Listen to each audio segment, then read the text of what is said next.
네, 말씀을 전하기 전에 우리가 하나님께 올려드린 이 찬양에 또 감격을 먼저 나누지 않을 수가 없네요.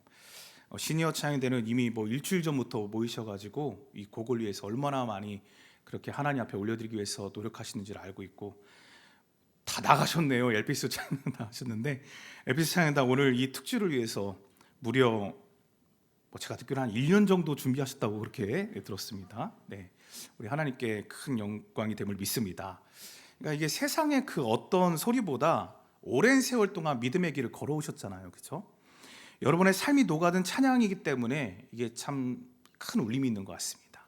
제 가슴도 먹먹해졌는데 수고해 주신 우리 엘피스 찬양단과 또 우리 사랑하는 시니어 찬양대에 깊은 감사를 드립니다.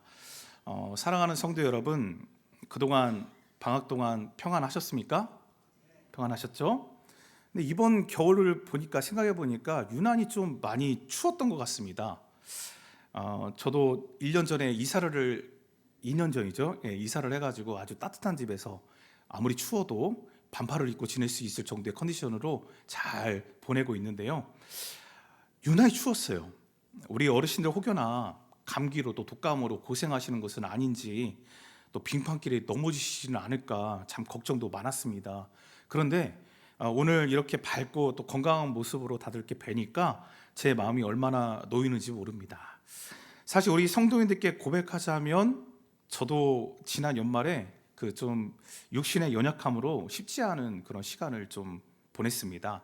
그 많이들 갑상선 수술을 했다라고 이렇게 많이 알고 계시는데, 갑상선이 아니고요, 저는 부갑상선이라는 것을 떼어내는 그런 수술을 좀 받았습니다. 이게 증상이 제가 그때 좀 다이어트를 시작할 때였거든요. 다이어트를 시작할 때였는데 참 희한하게 다이어트를 하는데 왜 이렇게 갈증이 많이 나지? 이런 생각을 좀 하게 될 정도로 갈증이 엄청나게 났어요. 그래서 물을 제가 또 엄청나게 먹기 시작했습니다. 그럼 물을 많이 마시니까 어디를 자주 가겠어요? 소변을 보러 잠도 제대로 잠을 자지를 못했고, 어느 순간 보니까 이게 삶이 굉장히 무기력해지고 또 어찌나 이게 피곤이 몰려오던지 무엇보다 이 못 걸을 정도의 몸에 뼈가 쑤시는 그런 증상이 있었습니다. 아팠습니다. 그리고 식사를 하려고 하면은 이게 구역질이 나서 먹질 못하니까 내가 다이어트를 하려고 이렇게 많이 운동을 한 것도 아닌데 이게 식욕까지 이렇게 부진해지지? 하루에 막 1kg씩이 빠지기 시작하더라고요. 다이어트를 분명히 별로 그렇게 심하게 안 했는데 이렇게 1kg가 빠질 수 있나 싶을 정도로 체중이 빠지기 시작했어요. 물론 지금은 원상복구가 되었지만요. 여튼 좀 이상하다 싶어서 제 모습을 보면서 어떤 목사님이 이렇게 살이 이렇게 단기간에 많이 빠지는 것은 좀 이상 신호가 있다고 그러래요. 그래서 저도 병원에 가봤죠. 병원에 가보니까 제 몸에 그 칼슘으로 인한 문제가 생긴 건데, 이게 칼슘 수치가 일반적으로 사람의 칼슘 수치가 정상 수치가 약 한 9에서 10 정도라고 해요. 근데 당시 제가 수치를 재보니까 약 18.3 정도가 나왔어요. 그러니까 한 10일 정도만 돼도 이게 수술을 해야 된대요. 근데 18 정도가 나오니까 의사 선생님도 많이 이렇게 놀라시더라고요. 근데 저도 처음 알았는데 우리 몸의 이 칼슘 수치를 담당하는 기관이 여기 갑상선 뒤에 있는 그 콩알만한 크기로 이렇게 4개가 있대요. 4개가 있는데 그게 바로 부갑상선입니다. 부갑상선이에요. 우리 성도님들 골다공증 약 많이 드시죠? 원래 이 칼슘이 우리 뼛속에 단단하게 채워져 있어야 그게 정상입니다. 근데 제 몸의 호르몬을 조절하는 이 부갑상선이 고장이 나니까 이 뼈에 있어야 될 그 칼슘이 몽땅 다 빠져나오는 거예요. 빠져나와서 피 속으로 그게 다 흘러가는 겁니다. 그러니 뼛속이 어떻게 되겠어요? 뼈가 텅텅 비어서 뼈 마디가 아프고 시리고 그랬던 것이었어요. 게다가 피 속에 칼슘이 또 너무 많아지니까 우리 기관 중에서 쓰레기를 걸러주는 우리 몸의 정수기가 있잖아요. 그게 어디죠? 네, 콩팥, 즉 신장입니다. 신장이 그 넘쳐나는 칼슘을 억지로 막 걸러내느라고 과부하가 온 거예요. 과부하가. 이게 정수기 필터가 막히니까 온몸에 막 독소가 이게 쌓이게 되겠죠.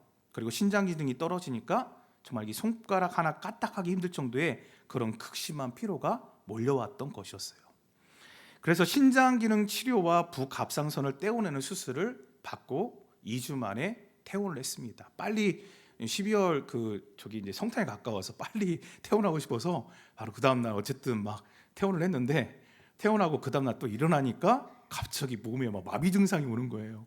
그래가지고 급히 또 내 응급실에 가서 또 재입원을 하게 되어지는 그런 좀 순간들을 좀 겪어야 했습니다.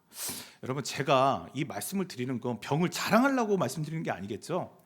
제가 그렇게 아파서 병상에 누워 있어 보니까 우리 주님 당하신 십자가 고통도 생각이 났고요. 그리고 우리 시니어 성도님들이 평소에 매일같이 겪으시는 일상의 아픔, 그런 아픔이 바로 이런 더 심하시겠구나, 그걸 정말 뼈저리게 느낄 수 있었다는 거예요. 제가 거의 안 아프거든요.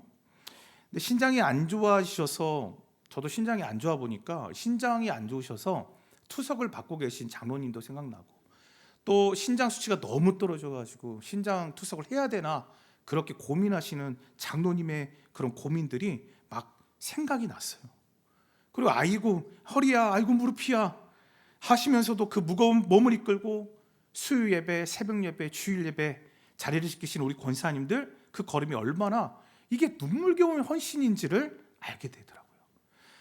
저도 몸이 아프니 만사가 귀찮고 마음까지 약해지는데 우리 시니어 성도님들, 그 긴 세월 동안 육신의 가시들을 어떻게 이렇게 다 기도로 견뎌오셨을까? 참 존경스럽고 제 마음이 많이 겸손해지고 숙연해졌습니다. 이게 제가 그동안에는 신방하면서 아이고 괜찮으세요? 하나님께서 낫게 해주실 거예요, 막 이렇게 그냥 말씀드렸다면, 제가 겪어보니까 그 정도의 차원이면 안 되겠구나, 막 그런 생각이 막 들면서 회개가 되고 그랬어요. 특히 안타깝게도 지금도 낙상으로 뼈를 다치시고 수술하시고 재활 중이신 환우분들이 계시죠. 이 뼈가 약한 상태에 다치셨으니까 그 고통에 오죽하실까.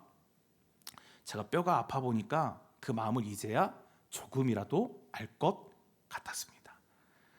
비록 몸은 병상에 계시지만 영적으로 이 예배에 함께하고 계실 우리 환우분들께 주님의 따뜻한 위로, 그리고 주님의 치유의 광선이 강력하게 임할 수 있기를 간절히 축복합니다. 또 재활의 과정이 고통스럽지만 우리가 기도로 든든하게 연결되어 있다는 것을 여러분 잊지 마시고 기억하시고, 지금 이 예배에 함께 하시는 모든 환우분들 정말 힘내실 수 있기를 바라겠습니다. 자, 방학 동안 저도 다시 이렇게 건강하게 또 건강을 회복했고 이 자리에 섰고요. 우리 성도님들도 새롭게 마음을 단장했습니다. 2026년 새 학기를 힘차게 출발해 보길 원하는데요. 이번 학기에 우리가 특별히 누가복음의 말씀으로 같이 말씀을 상고하면서 함께 은혜를 나누고자 합니다. 오늘 누가복음 1장입니다. 여러분, 신약 성경의 위대한 서막을 열었던 주인공이 젊고 힘이 있었던 그런 영웅이 결코 아니었다라는 것입니다. 바로 오늘 본문에 등장하고 있는 두 사람인데요, 사가랴와 엘리사벳이라고 하는 늙고 병약한 노 부부였습니다. 6절과 7절의 말씀 함께 읽겠습니다. 시작. 이 두 사람이 하나님 앞에 의인이니 주의 모든 계명과 규례대로 흠이 없이 행하더라. 엘리사벳이 잉태를 못함으로 그들에게 두 사람의 나이가 많더라. 아멘. 자, 여러분, 지금 1장에서 이 본문에서 소개하고 있는 이 두 노부부를 보니까요, 어떤 사람이었죠? 평생을 하나님 앞에 의인으로 살았습니다. 그런데 특징이 있어요. 뭐가 없었어요? 자녀가 없었습니다. 자식이 없었어요. 이제 나이가 많아서 인간적인 소망마저 완전히 끊어진 그런 상태입니다.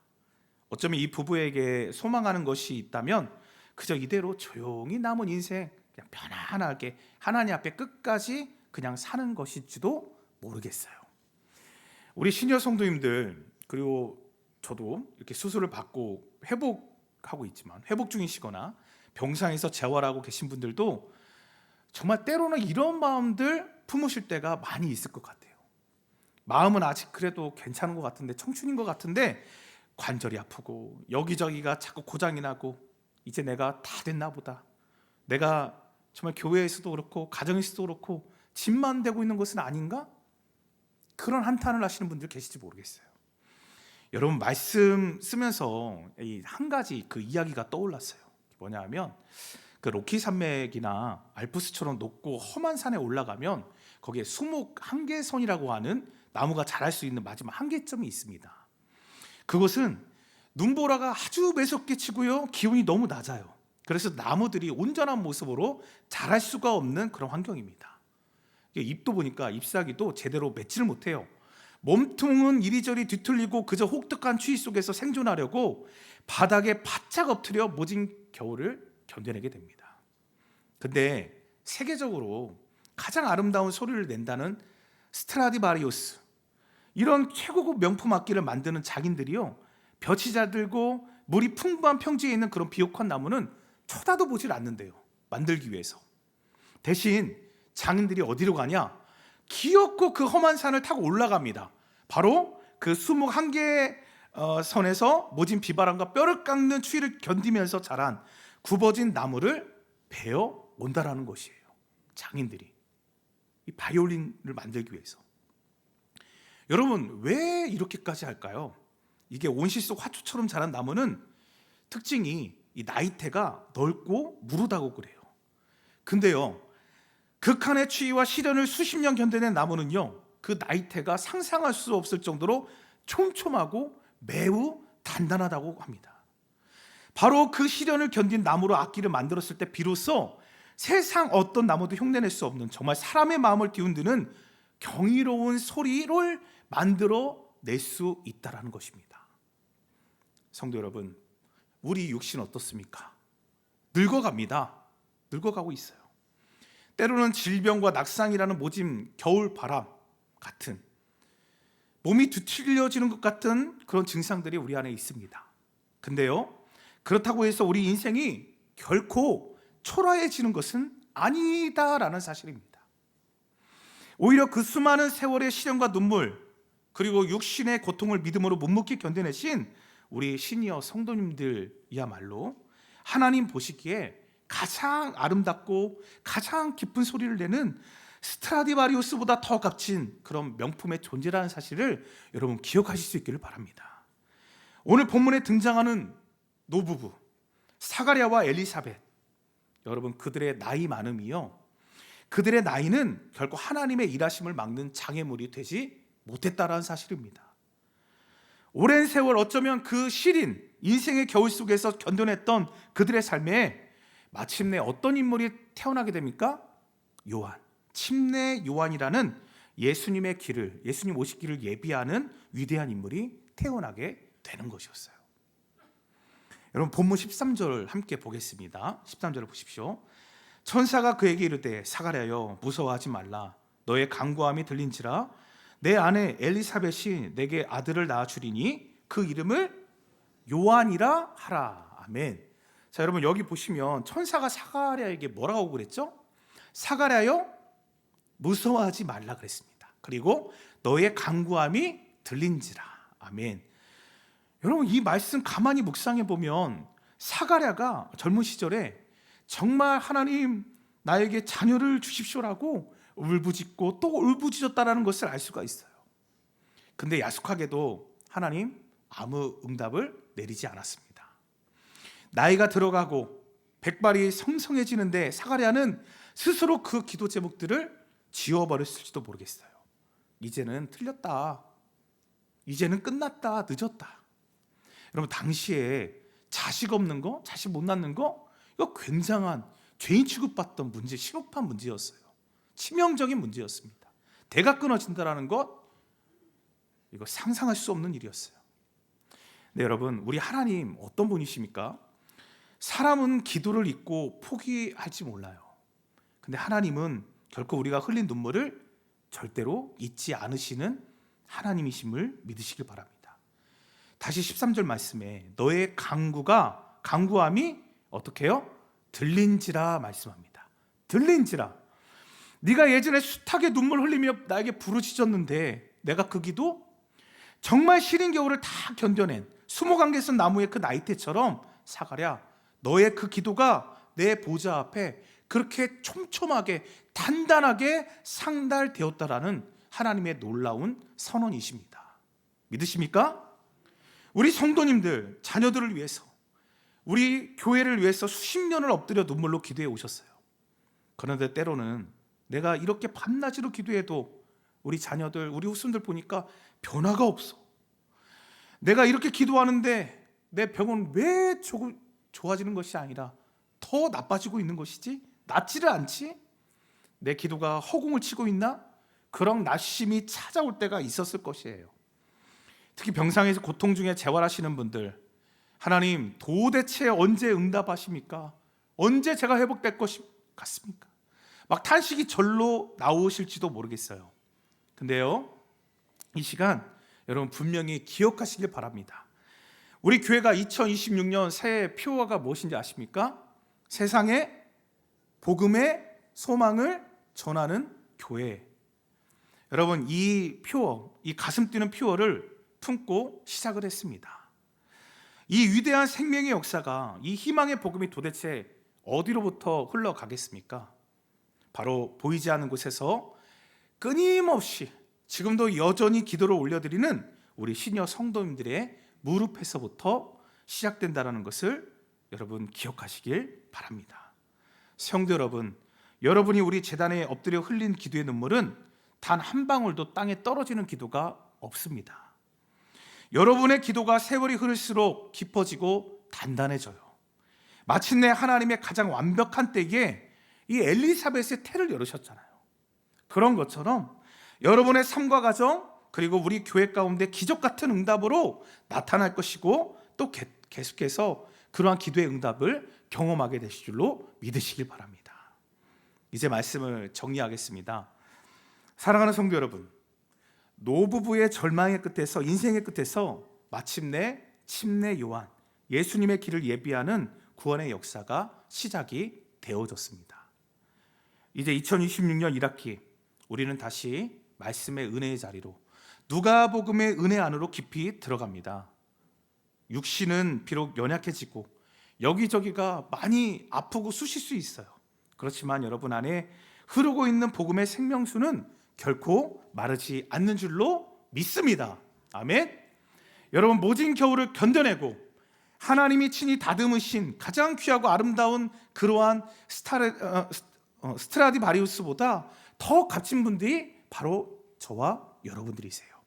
성도 여러분, 이번 한 학기 우리가 나이 들었음을 절대로 한탄하지 않는 그런 한 학기를 보내실 수 있기를 바라겠습니다. 아파서 누워 계신 우리 환우분들도 그 병상을 원망하는 자리가 아니라 그 병상을 기도의 아름다운 성소로 만드실 수 있기를 부탁을 드립니다. 그리고 매주 이 시니어 예배에 우리 교회 시니어분들 많이 나오셔서 이 생명의 말씀을 들을 때마다, 내 인생이 아직 끝나지 않았구나, 내 기도가 아직 살아 숨을 쉬고 있구나, 그런 깨달음을 얻으실 수 있는 축복이 임하기를 바랍니다.